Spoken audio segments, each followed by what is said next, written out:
Hi అండి. Welcome back to కథల పొదరిల్లు. Please ముందుగా వీడియోకి ఒక చిన్న లైక్ చేయండి. లైక్ తో పాటు హైప్ ఇవ్వండి. ఈరోజు కథ ఆరగంట్ హస్బెండ్ ఎపిసోడ్ నెంబర్ 101.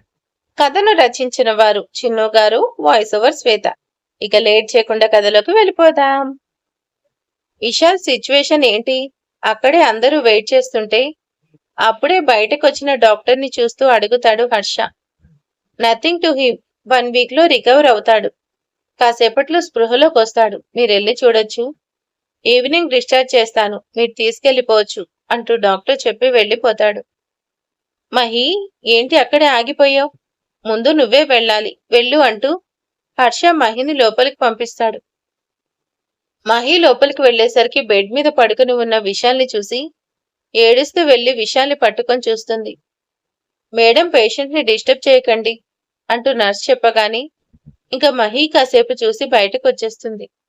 తర్వాత ఒకరు వెళ్లి విశాల్ని చూసొచ్చేస్తారు.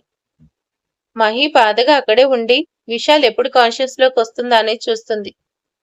మహి కాస్త ఏమైనా వెళ్లి తినేసొద్దు పదా, ఎంతసేపని ఇక్కడే ఉంటావు అని జానకి అంటుంటే, మహి, విశాల్కి ఏం కాలేదు కదా, ఈవినింగ్ కాన్షియస్ లోకి వస్తాడు. 1 వీక్ లో నార్మల్ అవుతాడు. అసలు విశాల్ నాకు ముందే చెప్పుంటే ఈ విషయం ఇంతవరకు తీసుకొచ్చేవాణ్ణి కాదు. కనీసం నువ్వన్నా ముందే చెప్పొచ్చు కదా మహి. సర్లే, ఇప్పటికీ ఏమించుకోలేదు. మీ ఇద్దరికి త్వరలోనే పెళ్లి చేస్తాను. నా కూతురికి పెళ్లి చేయడానికి నువ్వెవర్రా అంటూ ఆ మాటలు వింటూ అక్కడికొచ్చిన చిత్రంజన్ మహిని లాగి చెంప మీద కొట్టబోతుంటే ఆ ఎత్తిన చేతిని అలానే పట్టుకొని, నీకు కూతురు అనుకుంటే కూతురు, ఆనందం కోసం ఏమైనా చేసేవాడివి, అంతేకాని ఇలా కూతురికి ఇష్టం లేకుండా పెళ్లి చేయాలనుకోవు. చూడలా ఏడుస్తుందో. కూతురలా ఏడుస్తున్నా పట్టించుకోకుండా నీకు నచ్చింది చేయాలనుకుంటున్నావు. అసలు నీ ప్రాబ్లం ఏంటి? ఎందుకు వద్దంటున్నావు? నువ్వెక్కడ వెతికినా విశాల్ కన్నా మంచివాడు నీకు దొరకడు. మోర్ ఓవర్, నీ కూతుర్ని ప్రేమించిన వాడికి ఇచ్చి పెళ్లి చేస్తే తను కూడా హ్యాపీగా ఉంటుంది. పంతాలు, స్టేటస్ నీకేమిస్తుంది? ఒకసారి కూతురు మొహంలో ఆనందం చూస్తే అవన్నీ చిన్నపోతాయి. ఆ ఆనందం కేవలం తన మనసుకి నచ్చిన వాడిని ఇస్తేనే కుదురుతుంది. అలా కాకుండా ఇంకెంత ఆస్తి ఉన్నవాడిని ఇచ్చినా కూడా తన నవ్వు తిరిగి ఇవ్వలేవు. అసలేంటి నీ ప్రాబ్లం? ఎందుకు వద్దంటున్నావు? నా ప్రాబ్లం నువ్వు అండ్ ఆ జానకి. మీ ఇద్దరే నా ప్రాబ్లం. అది. ఓ, అదన్నమాట అని పూర్తి కాకముందే గొంతు పట్టుకోపోతూ పక్కగా భయంగా చూస్తున్న మహిని చూసి తన కాలర్ సరిచేస్తూ, Janaki, wife of Harshit Ram and IAS అంటే తెలుసు కదా, Indian administration service civils top ranker గా నా భార్యను పిలిచే ముందు రెస్పెక్ట్ ఇచ్చి పిలవడం నేర్చుకో. మహి ఫాదర్ కాబట్టి ఇంత కూల్ గా చెప్తున్నా, లేదంటే నా జానుని అదన్నా ఆ నాలుగు తెగపడేది. చిత్రంజన్ గారు, give respect and take respect అంటారు. కానీ నేనొకటే అంటున్నా, గివ్ రెస్పెక్ట్, అదర్వైజ్ తీసుకోవడానికి నువ్వుండవు. అర్థమైంది కదా? Better to think divine. Divine అంటే వైన్ అనుకోకు. కాలర్ వదిలేసి ఇప్పుడు చెప్పండి చిత్రంజన్ గారు అంటూ చాలా కూల్ గా అంటాడు హర్ష. నన్నే బెదిరిస్తున్నావా? నీకు నేనెవరో త్వరలో తెలుస్తుంది. నువ్వు నీ భార్య కలిసి చేసిన దానికి, నీ దగ్గర పనిచేసేవాడికి నా కూతుర్ని నేనివ్వను. పైగా వాడొక అనాథ. అమ్మా నాన్న ఊరి పేరు లేని వాడికి నేనివ్వను. ఫస్ట్ విశాల్ అన్నది కాదు, తనకు అన్నగా నేనున్నాను. నా ఫ్యామిలీ మొత్తం తన వెనకే ఉంటుంది. ఇంకా నా కింద పనిచేయడం నీకు తక్కువగా ఉంటే విశాల్ చేత స్టార్ట్అప్ పెట్టిస్తాను. అప్పుడు తన కింద 10 మంది పనిచేస్తారే కానీ తనెవరి కింద పనిచేయడు. ఇప్పుడు పర్లేదు కదా? చచ్చా, నీ కింద పనిచేస్తేనే ఒప్పుకోలేదు. నీ ఫ్యామిలీతో కలిస్తే ఒప్పుకుంటానా? అసలు ఒప్పుకోను. ఓకే, నీకిదే ప్రాబ్లం అయితే మాకు తనకి మధ్య ఎలాంటి సంబంధం ఉండదు. ఇప్పుడు ఓకే కదా వాళ్ళకి పెళ్లి చేయడానికి? చిచి, అయినా ఒప్పుకోను. వాడు నిన్ను చూసుకొని నన్నే అన్నాడు.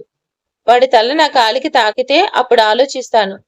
అండ్ నువ్వు చేసిన దానికి నా కొడుకు కాళ్ళని నువ్వు పట్టుకుంటే అప్పుడు వాడి చేత దీని మెళ్ళో తాళి కట్టిస్తాను. ఏంటి ఆలోచిస్తున్నావు? చెప్పింది చెయ్యి. విపుల్ అంటూ పిలుస్తూ విపుల్ రాగానే వచ్చి కాలు పట్టుకో హర్ష. అప్పుడు నేను నీ కింద పనిచేసేవాడికి నా కూతుర్నిచ్చి పెళ్లి చేయడానికి ఆలోచిస్తాను. ఏంటి అలా చూస్తున్నావు? ఇప్పుడు చేయకపోతే నా కూతుర్ని క్షణమే జుట్టు పట్టుకు లాక్కుపోతాను. విపుల్ దాన్ని లాక్కురారా అంటూ చిత్రంజన్ అనగానే విపుల్ మహి దగ్గరికి వెళ్తుంటే వస్తున్న విపుల్ని ఎగిరి ఒక తన్ను తన్ని, నీ అబ్బా కాళ్ళు పట్టుకోమంటే వచ్చి కాళ్ళు పట్టుకొని పెళ్లి జరిపించు, నువ్వు చెప్పినట్టే చేస్తాను, నువ్వు నేను సమానం బొంగు పోషానమంటూ డ్రామాటిక్ గా పెళ్లి జరిపిస్తా అనుకున్నావా? తాట తీస్తా. హర్ష, నా కొడుకునే తంతావా? నన్నే అంటావా? హర్ష ఏంట్రా? హర్ష ఏంటి? కోపంగా వచ్చి కాలర్ పట్టుకుంటూ హర్షిత్ రామ్. ఇంతసేపు కంట్రోల్లో ఉండి మాట్లాడింది కేవలం మహి కోసమే. తండ్రిగా కూతురు బాధ అర్థం చేసుకుంటావనుకున్నా, కూతురు కోసం తగ్గుతావనుకున్నా, కానీ నన్నే తగ్గమంటున్నావు అంటూ కాలర్ వదులుతూ కంట్రోల్ అంటూ హెడ్ పై ట్యాప్ చేస్తూ ఉంటే హర్ష గారు అంటూ జానకి వచ్చి హర్ష చే పట్టుకుంటే హర్ష కాస్త కూల్ అవ్వడానికి ట్రై చేస్తూ, రేయ్, ఈ హర్షిత్ ఎప్పుడు ఒకరి ముందు తగ్గడు. నేను తగ్గేదైనా తలంచేదైనా అది కేవలం నా జాను కోసమే, అంతేకాని ప్రతి నాకు కంట్రోల్ రా హర్ష, కంట్రోల్. బుగ్గ మీద చిన్నగా ట్యాప్ చేసుకుంటూ మహి అంటూ పిలుస్తాడు. మహి, నీకు నీ బాబు అన్న కావాలా లేదా ప్రేమించిన విషయాలు కావాలా? నీ ముందు ఓన్లీ 2 దారులు and you have only 2 minutes. నీ డిసిషన్ త్వరగా చెప్పు. అప్పుడే కాన్షియస్ లోకి వచ్చిన విశాల్ బయట జరుగుతున్న గొడవకి నర్స్ హెల్ప్ తీసుకుని బయటకు వస్తాడు. విశాల్ రావడం చూసి మహి వెళ్ళి విశాల్ చేపట్టుకుంటూ, నన్ను అర్థం చేసుకోకుండా వాళ్ళ పంతాల కోసం నా లైఫ్ ముడిపెట్టేవాళ్ళు నాకు అవసరం లేదు. నేను నా స్వార్థం మాత్రమే చూసుకుంటా. వాళ్ళకి వాళ్ళ పంతం కావాలనుకుంటే నాకు నా ప్రేమే కావాలి. ప్రేమ కావాలి బావా. విశాల్ చేయి వదలకుండా పట్టుకుంటుంది. మహి, నాన్నకి ఎదురు చెప్తున్నావా అంటూ విపుల్ మహి మీదకు వెళ్ళబోతుంటే వెనక నుంచి మెడ మీద పట్టు బిగించి పట్టుకుంటూ, నీ బాబు నన్నెక్కడ కెలకకూడదో అక్కడే కెలికాడు. నేను నీ కాళ్ళు పట్టుకోవాలంట, పట్టుకుంటాను అంటూ పొత్తి కడుపు మీద చెయ్యి వేసి గిరాట తిప్పుతూ తలకిందలుగా వేళ్లాడదీసి కాళ్ళు పట్టుకొని తలను నెలకేసి గట్టిగా కొడతాడు. దెబ్బకి ఫ్లోర్ పై ఉన్న మార్బుల్స్ మొత్తం పగిలి విపుల్ తల నుంచి రక్తం కూడా వచ్చేస్తుంది. విపుల్ అంటూ ఏడుస్తూ చిత్రంజన్ వెళ్తుంటే, నన్ను కాళ్ళను పట్టుకోమంటే నా వే ఆఫ్ యాక్షన్ ఇలాగే ఉంటుంది. నీ కాళ్ళను కూడా పట్టుకోమంటావా? హర్షిత్ నా కొడుకుని ఇలా చేసి నా కూతురు పెళ్లి చేద్దామనుకుంటున్నావా? నిన్ను కోర్టుకి ఈడుస్తాను. నేనంటే ఏంటో చూపిస్తాను. హెల్ విత్ యువర్ రూల్స్. నీకు నచ్చింది చేసుకో, కానీ వారం రోజుల్లో విశాల్కి మహికి పెళ్లి నేను జరిపిస్తాను. వీలైతే వచ్చి అక్షింతలు వేసి వెళ్ళు. నువ్వేం చేసినా కూడా వాళ్ళు పెళ్లిని ఆపలేవు. ఇక్కడే ఉంటే నీ ఏజ్ కూడా మర్చిపోతాను. దొబ్బే ముందు. హర్ష గారు ఆగండి, ఇష్యూ కాంప్లికేట్ చేయకండి. జాను, కాంప్లికేట్ చేయడం కాదు, ఆల్రెడీ కాంప్లికేట్ అయిన విషయమే.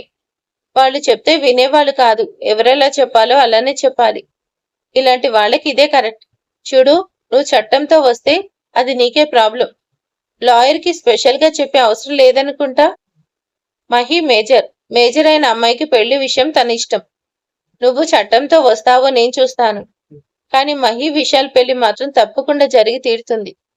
వారం రోజుల్లో గుర్తుపెట్టుకో, ఈరోజు ఉగాది. సీతారాముల కళ్యాణ సాక్షిగా ఆ సీతారాముల కళ్యాణంలోనే వీళ్ళిద్దరి జంటగా ఒకటి చేస్తాను. నీకు నచ్చింది చేసుకోరా. ఆస్తినే వాడతావో అధికారాన్ని వెంట తెచ్చుకుంటావో నీకు ఇష్టం వచ్చింది చేసుకో, కానీ వాళ్ళ పెళ్లి మాత్రం జరిగే తీరుతుంది. ఇది హర్షిత్రామ్ మాట. ప్రాణమైన పెట్టి నా మనసు నిలబెట్టుకుంటా. ఏహే, మీకు వార్నింగ్ ఇవ్వడం అసలు టైం వేస్ట్. చల్ హట్. హర్ష గారికి కోపం వస్తే అది తేలిగ్గా కంట్రోల్ అవ్వరు. ఇలానే ఉంటే వాళ్ళకి ఏమైనా చేసినా చేస్తారు. ముందు హర్ష గారిని తీసుకెళ్లాలి ఇక్కడి నుంచి అనుకుంటూ, హర్ష గారు ఇంక చాలు పదండి వెళ్దాం. రండి, నా మాట వినండి. మహి విశాల్ని తీసుకుని పద అంటూ నలుగురు అక్కడి నుంచి వచ్చేస్తారు. కానీ అక్కడున్న వాళ్ళెవరికీ తెలియని విషయం ఏంటంటే, వాళ్ళని అక్కడే ఉండి మొదటి నుండి ఒక 2 కళ్ళు చూస్తూనే ఉన్నాయి. ఆ 2 కళ్ళు కోపంతో చూస్తుంటే, కళ్ళు నమ్మలేనట్టు చూస్తుంటే, 2 కళ్ళు మాత్రం ఆర్తిగా ప్రేమగా హర్షని చూస్తూ, హర్ష చేయి పట్టుకున్న జానకిని చూడగానే ఆ 2 కళ్ళు కోపంతో ఎర్రబడ్డాయి. ఇంతకా 2 కళ్ళు ఎవరివి? తన చేతి గోళ్లను అరచేతికి పొడుస్తుంటే ఆ అరచేతి నుంచి రక్తం వచ్చేస్తుంది. కాని కళ్ళల్లో ప్రేమను కలిపినా కోపం కనిపిస్తూనే హర్షపై ప్రేమను పొంగిస్తూ జానకిపై కోపాన్ని చూపిస్తుంది. హా, ఇంత చెప్పిన తర్వాత రెండు రెండు అంటూ 6 కళ్ళు చూపించడం ఎలా? Time waste. హర్షపై ప్రేమ, జానకిపై కోపం అంటే అందరికీ తెలుసు. తను శ్రావణినే. అంటే శ్రావణి బయటకు వచ్చేసిందా? జంపు.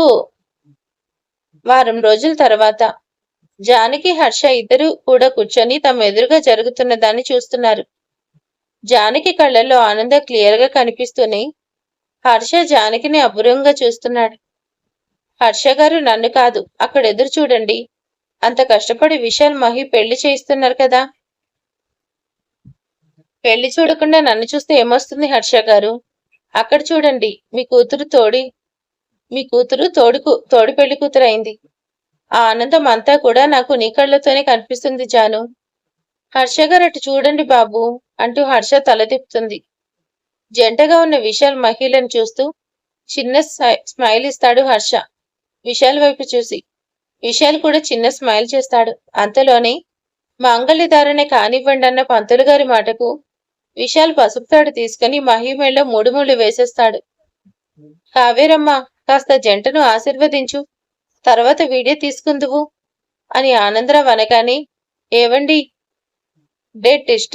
డిస్టర్స్, నేను ఫుల్ బిజీగా, సారీ, డోంట్ డిస్టర్బ్, నేను ఫుల్ బిజీగా ఉన్నాను అంటూ వీడియో పనిలో పడగానే చిన్నగా నిట్టూరుస్తూ ఆనందరావు గారు ఇద్దరిని ఆశీర్వదిస్తారు. బాబు, పెద్దల దగ్గర ఆశీర్వాదం తీసుకోండి అన్న పంతులు గారి మాటకు ఇద్దరు కూడా హర్ష వాళ్ళ దగ్గరికి ఆశీర్వాదం తీసుకుంటుంటే, హే విశాలు, ఏంటయ్యా అప్పుడే నన్ను పెద్దవాణ్ణి చేసేసావా? సార్, ఈరోజు మేము ఇలా ఉన్నామంటే దానికి కారణం మీరే సార్, మాకు మీరే ముందు అంటూ ఇద్దరికి నమస్కారం చేయగానే జానకి, హర్ష ఇద్దరు చిన్నగా నవ్వుతూ అక్షింతలు తీసుకొని, ఈ రోజుతో నన్ను పిచ్చి డౌట్స్ అడగకుండా హ్యాపీగా కాపురం చేసుకోవయ్యా అంటూ అక్షింతలు వేస్తున్నారు. మిస్టర్ హర్షిత్ రామ్, ఆ మాటకు అందరూ వెనక్కి తిరుగుతారు. అప్పుడే విపుల్ పోలీస్ యూనిఫామ్ లో నడుస్తూ వచ్చి హర్ష ముందు నిలబడుతూ, mister Harsha, you are under arrest అంటూ హ్యాండ్ కప్స్ తన ముందు పెడతాడు. ఫర్ వాట్ రీజన్ తెలుసుకోవచ్చా అంటూ హర్ష అనగానే, తప్పకుండా, అది చెప్పడానికే కదా నేనొచ్చింది. హత్య చేసినందుకు, అతి దారుణంగా కిరాతకంగా పరారీలో ఉన్న శ్రావణిని హత్య చేసినందుకు నిన్ను అరెస్ట్ చేస్తున్నా. మిగతా ఏమన్నా కూడా కోర్టులో తేల్చుకోండి అంటూ ఇంకో మాటకు ఛాన్స్ ఇవ్వకుండా హర్షకి కప్స్ వేసి తనతో తీసుకెళ్తున్నాడు. నాన్న, అమ్మ అమ్మ చాక్లెట్ ని తీసుకెళ్లిపోతున్నారు అంటూ ఏడుస్తూ బొమ్మలో నిలబడిన జానకిని చూస్తూ ఏడుస్తుంది నివి. అప్పటికే హర్షని తీసుకెళ్తుంటే నాన్న అంటూ పరిగెడుతూ హర్ష దగ్గరికి వెళ్లి హర్ష కాళ్ళని చుట్టేస్తూ, అంకుల్, మా నాన్నని తీసుకెళ్లకండి, మా నాన్నను నాకు ఇచ్చేయండి అంటూ ఏడుస్తూ అడుగుతుంది. హే అంటూ విపుల్ నివి మీద చేయి వేయబోతుంటే హర్ష కోపంగా చూపు చూస్తూ నివి ముందు మోకాళ్ళపై కూర్చొని, లిటిల్, నువ్వు నాన్న అన్నావు బంగారం, ఇంకోసారి అను లిటిల్. నేను నాన్న అంటే నువ్వు నాతోనే ఉంటావా నాన్న?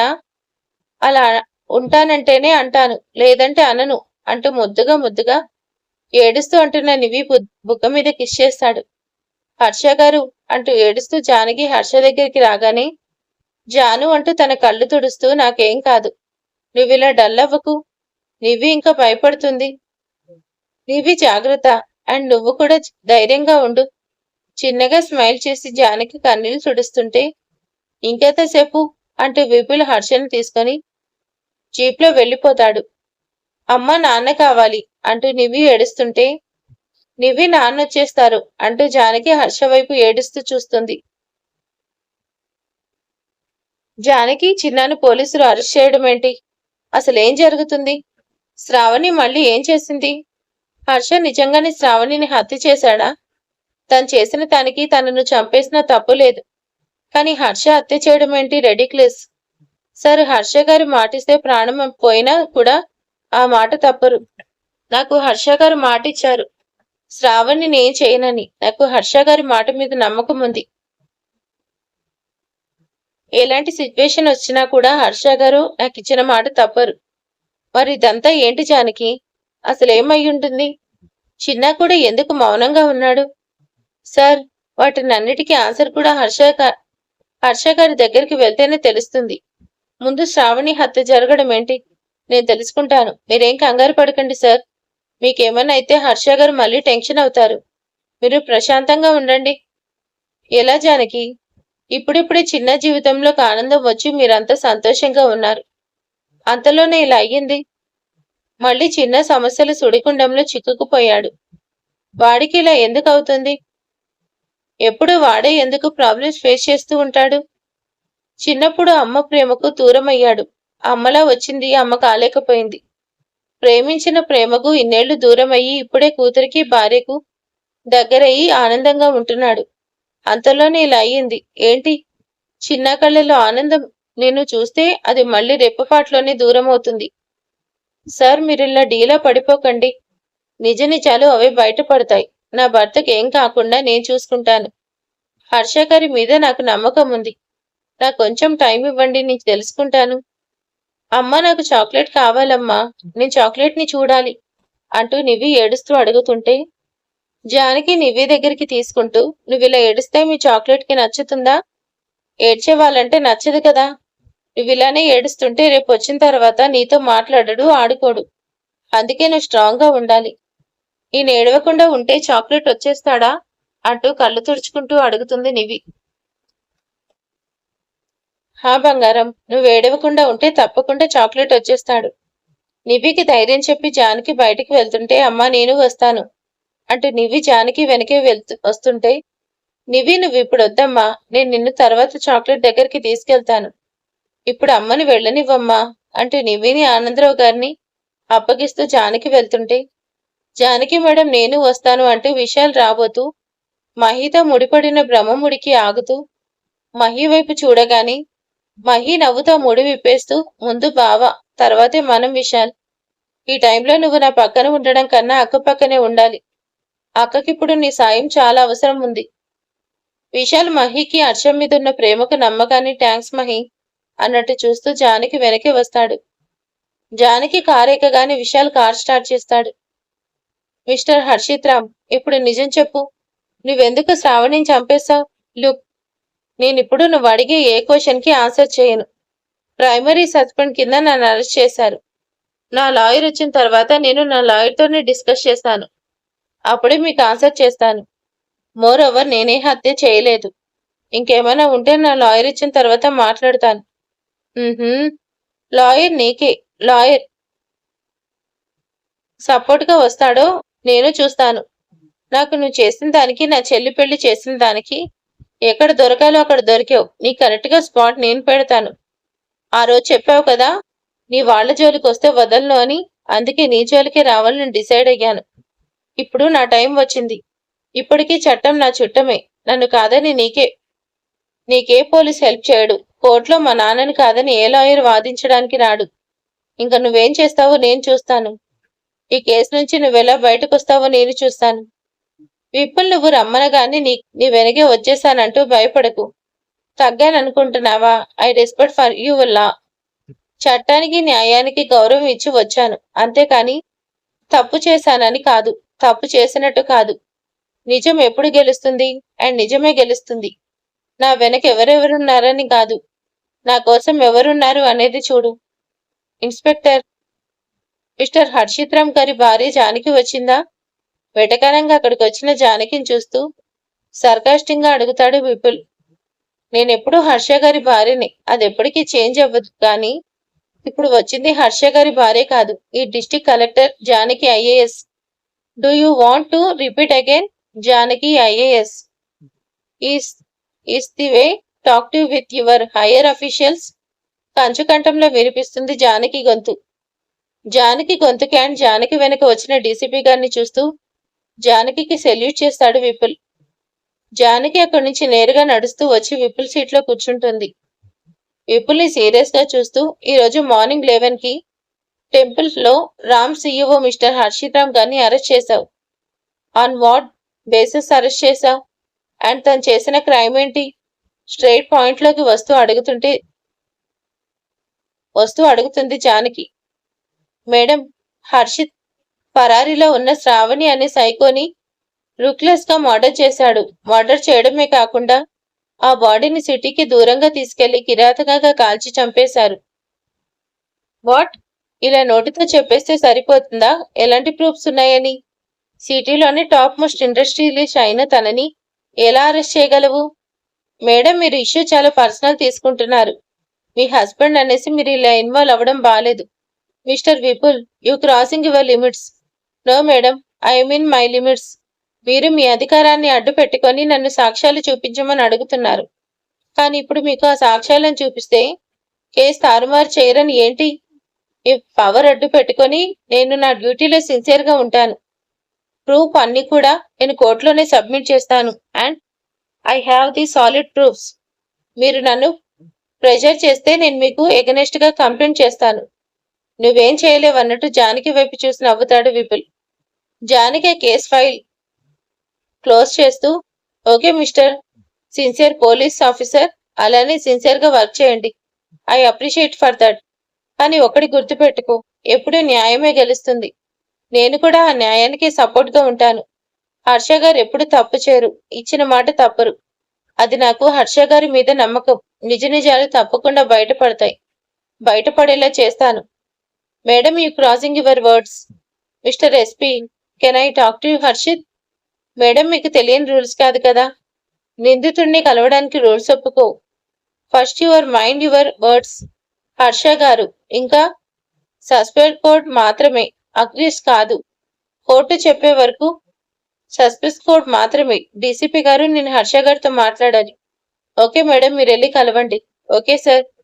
విపుల్ మేడం కలుస్తా అన్నారు, తీసుకెళ్తా అనలేదు. సీన్ చేయకు అనగానే జానకి హర్ష దగ్గరికి వెళ్తుంది. హర్ష గారు, జాను, హర్ష గారు అంటూ హర్షని జైల్లో అలా చూసి తన కళ్ళలో కన్నీళ్లు ఆగకుండా వచ్చేస్తుంటే, జాను, జాను, ఏడవకు జాను, నిన్నిలా అసలు చూడలేను. ఇప్పుడేమైంది? ఎందుకులా ఏడుస్తున్నావు? హర్ష గారు, నా వల్ల మీరెప్పుడు బాధపడుతూనే ఉన్నారు. ఈరోజు ఇంకా జైల్లో ఉన్నారు. జాను, నేనేం నేరం చేసి రాలేదు కదా. అదే నా నమ్మకం హర్ష గారు. మీరు మాటిస్తే తప్పరు, లేదంటే శ్రావణిని ఈ రోజు కాదు ఎప్పుడో మనకు అడ్డం లేకుండా చేసేవాళ్ళు. ఇన్నాళ్ళు ఆగేవాళ్ళు కాదు. ఈ రోజు ఇలా ఉండేవాళ్ళు కాదు. ఇదంతా నా వల్లే అంటూ కళ్ళు తుడుచుకుంటూ, అసలు ఏం జరిగింది హర్ష గారు? 1 వీక్ నుంచి మీరు మీలా లేరు. కొత్తగా బిహేవ్ చేశారు. కానీ నేను అదంతా కూడినా అడిగిన మాట దాటేస్తూ వచ్చారు. మేడంని ఎత్తుకెళ్ళింది కూడా శ్రావణినే కదా. హర్ష గారు, ఇప్పుడన్నా నిజం చెప్పండి. మీరు జరిగింది చెప్పకపోతే నేనెలా మిమ్మల్ని కాపాడుకోవాలి? జాను, ఈ టైంలో నువ్వు స్ట్రెయిన్ తీసుకోకు. నీకు మన బాబుకి మంచిది కాదు. హర్ష గారు, ఇక్కడ నా ప్రాణమే పోతుంటే మీరు నా హెల్త్ అంటున్నారా? ముందు మీకు బెయిల్ కి ట్రై చేస్తున్నా హర్ష గారు. త్వరగా అసలు ఏం జరిగిందో చెప్పండి. Madam, time is up. ఇంకా తమరు వెళ్తే మేము మా పని చేసుకుంటాం. మీ ఆయన్ని ఇన్వెస్టిగేషన్ చేయాలి కదా. నువ్వు అడిగితే చెప్పాలా? కానీ నేను 3rd డిగ్రీ అప్లై చేస్తే వాడే కక్కుతాడు. విపుల్ చెప్తున్నా విను.